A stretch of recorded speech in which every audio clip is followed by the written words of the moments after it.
A new study shines a light on how romantic relationships break up. It finds married women are more than twice as likely as married men to take the first step towards divorce. But the same isn't true when non-married couples split up. Heidi Grant Halvorson is Associate Director of the Motivation Science Center at Columbia University's Business School. Her latest book is No One Understands You and What to Do About It. It's such a great title. Yeah. Thank you. And maybe that has something to do with divorce. You know, I think it does. Yeah, Heidi, thanks for being here. I just got married, so when I read this, it kind of made me cringe a little bit. Explain it. Why are women more likely to I'm file? married too, it's okay. It turns out, I mean, it's really interesting. We've known for decades that women in general were more likely to be the ones, about 2/3 roughly of marriages end because women initiate the divorce. What's interesting about this data is it shows that in very committed but non-married relationships, you know, where people are living together, they have children, actually that's not the case. It turns out that those end about 50-50, male initiated or female initiated. Also, what these researchers learned was that women in traditional marriages tend to be less happy in their marriage than men are.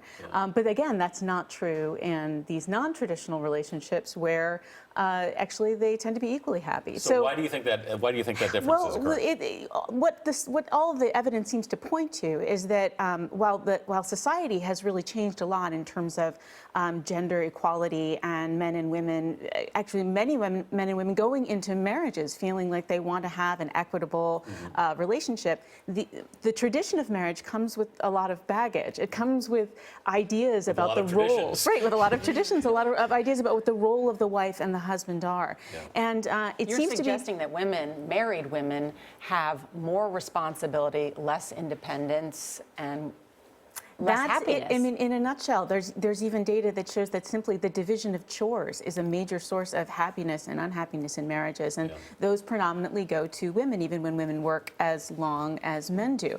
So what it seems to be the case, though, is a lot of these marriages that are failing are ones where the couple did actually start out wanting equality, but then falls into the habits, roles, maybe. Yeah. So how do we prevent this?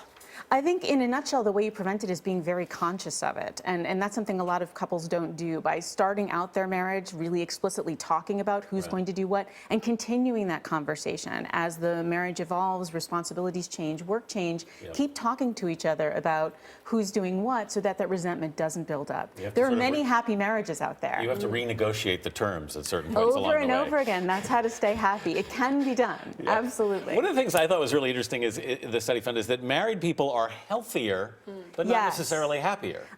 Some of that, I think, up until recently had a lot to do with health care. Married couples have easier access to it. But there's also a sense in which married couples do tend to push one another, certainly compared to single people, to go to the doctor or get things checked out when they need to. I get that a lot. Yes. Is some of this just a numbers game? I mean, marriage and divorce are no longer carrying the same weight, perhaps taboo, that they once did. Is it just that women can pull the trigger more easily these days? You know, it is certainly the case that women can pull the trigger more easily these days, and that also people feel they have more options and don't have to get married in order to have all of those things.